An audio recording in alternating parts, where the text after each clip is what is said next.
নমস্কার বন্ধুরা, এখন কথা বলবো মকর রাশির ব্যাপারে 8ই মার্চ থেকে 14ই মার্চের মধ্যে ক্যাপ্রিকন উইকলি হরোস্কোপ।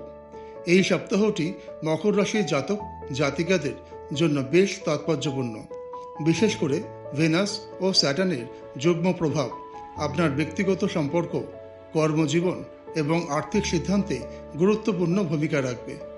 একই সময় মন বিভিন্ন নক্ষত্র যেমন স্বাতী, বিশাখা, অনুরাধা, জ্যেষ্ঠা, মূলা, পূর্ব অষাঢ়া এবং উত্তরা অষাঢ়া অতিক্রম করবে, যা প্রতিদিনের মানসিক অবস্থা ও পরিস্থিতিকে ভিন্ন ভিন্নভাবে প্রভাবিত করবে। দিনভিত্তিক বিশ্লেষণ। চন্দ্র স্বাতী নক্ষত্রে অবস্থান করবে দুপুর 1টা 30 অবধি। এই সময় মানসিক চিন্তাভাবনা গভীর হবে এবং আত্মবিশ্লেষণ সুযোগ পাবেন। নতুন পরিকল্পনা শুরু করার জন্য উপযুক্ত দিন। চন্দ্র বিশাখা নক্ষত্রে প্রবেশ করবে। কর্মক্ষেত্রে নতুন সুযোগ বা আলোচনা সম্ভাবনা দেখা দিতে পারে। যোগাযোগ দক্ষতা ব্যবহার করলে লাভ হবে। অনুরাধা নক্ষত্রে চন্দ্রের অবস্থান আপনার সামাজিক সম্পর্ককে শক্তিশালী করবে। বন্ধুত্ব বা সহযোগিতার মাধ্যমে গুরুত্বপূর্ণ কাজ সম্পূর্ণ হতে পারে। জ্যেষ্ঠা নক্ষত্র মানসিক দৃঢ়তা বাড়াবে, তবে অহং বা অতিরিক্ত আত্মবিশ্বাস এড়ানো জরুরি। মূলা নক্ষত্র গভীর পরিবর্তনের ইঙ্গিত দেয়। পুরনো সমস্যা সমাধান বা নতুন অধ্যায় শুরু করার চিন্তা আসতে পারে। পূর্ব অশ্বত্থা নক্ষত্রে চন্দ্র আত্মবিশ্বাস ও উদ্যম বাড়াবে। সৃজনশীল কাজে সাফল্য পেতে পারেন। উত্তরা অষাঢ়া নক্ষত্রে চন্দ্র আপনার ধৈর্য ও নেতৃত্ব গুণকে সামনে নিয়ে আসবে। সপ্তাহের শেষ ভাগে দীর্ঘমেয়াদী পরিকল্পনা করা শুভ। এই সপ্তাহে স্যাটার্নের প্রভাব আপনাকে শৃঙ্খলা ও বাস্তববাদী সিদ্ধান্ত নিতে সাহায্য করবে, আর ভেনাস সম্পর্ক ও সৌন্দর্যের ক্ষেত্রে ইতিবাচক শক্তি দেবে। ক্যাপ্রিকন উইকলি লাভ হরোস্কোপ। এ সপ্তাহে প্রেম ও সম্পর্কের ক্ষেত্রে আবেগ ও বাস্তবতার একটি ভারসাম্য দেখা যাবে। ভেনাসের শুভ প্রভাব প্রেম জীবনে কোমলতা এবং রোম্যান্টিকতা বাড়াবে। নক্ষত্রভিত্তিক প্রেমের ইঙ্গিত। স্বাতী নক্ষত্রের প্রভাবে কিছুটা অন্তর্মুখী অনুভূতি থাকতে পারে। নিজের অনুভূতি বোঝার জন্য সময় নিন। বিশাখা নক্ষত্র নতুন পরিচয়ের সম্ভাবনা তৈরি করতে পারে। অবিবাহিতদের জন্য নতুন সম্পর্কের শুরু হওয়ার সম্ভাবনা আছে। অনুরাধা নক্ষত্র বন্ধুত্বকে প্রেমে রূপান্তর করার শক্তি দেয়। সঙ্গীর সাথে মানসিক ঘনিষ্ঠতা বাড়াবে। জ্যেষ্ঠা নক্ষত্রে আবেগ কিছুটা তীব্র হতে পারে। অপ্রয়োজনীয় বিতর্ক এড়িয়েই চলা ভালো। মূলা নক্ষত্রে সম্পর্কের গভীরতা বাড়াতে সাহায্য করবে। পুরনো ভুল বোঝাবুঝির সমাধান হতে পারে। পূর্ব অষাঢ়া নক্ষত্রে রোম্যান্টিক মুহূর্তের সম্ভাবনা প্রবল। সঙ্গীর সাথে ভ্রমণ বা বিশেষ সময় কাটাতে পারেন। উত্তরা অষাঢ়া নক্ষত্র দীর্ঘমেয়াদী প্রতিশ্রুতির ইঙ্গিত দেয়। বিবাহ বা ভবিষ্যৎ পরিকল্পনা নিয়ে আলোচনা হতে পারে। এই সপ্তাহে মকর রাশির প্রেম জীবন, বিশ্বাস, ধৈর্য ও খোলামেলা যোগাযোগ অত্যন্ত গুরুত্বপূর্ণ। Capricorn weekly career and business horoscope.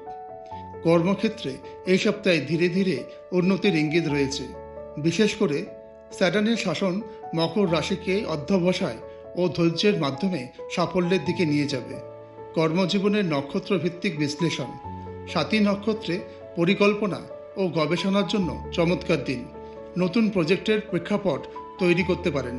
Bishakha নক্ষত্রে সহকর্মীদের সাথে গুরুত্বপূর্ণ আলোচনা হতে পারে। অনুরাধা নক্ষত্র দলগত কাজকে শক্তিশালী করবে। টিমওয়ার্কের মাধ্যমে সাফল্য আসতে পারে। জ্যেষ্ঠা নক্ষত্র নেতৃত্ব প্রদর্শনের সুযোগ এনে দেবে। সিনিয়রদের নজরে আসতে পারেন। মূলা নক্ষত্র পুরনো সমস্যা সমাধান বা কর্মক্ষেত্রে বড় পরিবর্তনের ইঙ্গিত দেয়।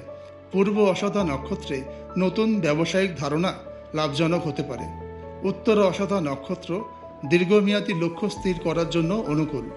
ব্যবসায়ীদের জন্য এই সপ্তাহে নতুন অংশীদারিত্ব বা বিনিয়োগের সুযোগ তৈরি হতে পারে, তবে সিদ্ধান্ত নেওয়ার আগে বিস্তারিত বিশ্লেষণ করা জরুরি। Capricorn weekly finance horoscope. অর্থনৈতিক দিক থেকে সপ্তাহটি স্থিতিশীল হলেও পরিকল্পিত ব্যয় করা জরুরি। স্যাটার্নের প্রভাব আপনাকে অর্থ ব্যবস্থাপনায় বাস্তববাদী করে তুলবে। অর্থনৈতিক নক্ষত্র ভিত্তিক প্রবণতা। চন্দ্র স্বাতী নক্ষত্রে আর্থিক পরিকল্পনা করার জন্য ভালো দিন। চন্দ্র বিশাখা নক্ষত্রে ছোটোখাটো লাভের সম্ভাবনা দেখা দিতে পারে। চন্দ্র অনুরাধা নক্ষত্রে বিনিয়োগের আগে তথ্য যাচাই করা প্রয়োজন। চন্দ্র জ্যেষ্ঠা নক্ষত্রে অপ্রত্যাশিত ব্যয় হতে পারে, তাই সতর্ক থাকুন। চন্দ্র মূলা নক্ষত্রে পুরনো বিনিয়োগ থেকে লাভের সম্ভাবনা।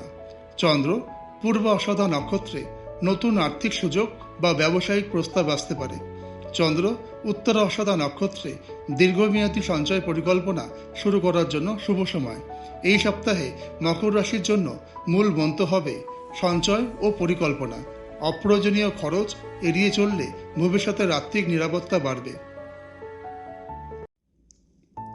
Capricorn weekly health horoscope. স্বাস্থ্যের দিক থেকে সপ্তাহটি মোটামুটি ভালো হলেও মানসিক চাপ নিয়ন্ত্রণ করা জরুরি। বিশ্রাম ও পর্যাপ্ত ঘুম প্রয়োজন। মোটের উপর এই সপ্তাহে মকর রাশির জন্য শরীর ও মনের ভারসাম্য বজায় রাখা অত্যন্ত গুরুত্বপূর্ণ। মকর রাশির সারাংশ এক নজরে। সপ্তাহটি মকর রাশির জন্য আত্মবিশ্লেষণ, সম্পর্কের উন্নতি, কর্মক্ষেত্রে অগ্রগতি এবং আর্থিক পরিকল্পনার সময়। চন্দ্রের নক্ষত্র ভ্রমণ এবং ভেনাস ও স্যাটার্নের প্রভাব আপনাকে ধৈর্য, শৃঙ্খলা এবং ইতিবাচক দৃষ্টিভঙ্গি বজায় রাখতে সাহায্য করবে। আপনারা সবাই ভালো থাকবেন। দেখা হবে আবার নেক্সট ভিডিওতে। চ্যানেলটিকে সাবস্ক্রাইব এবং লাইক করে পাশে থাকবেন। নমস্কার।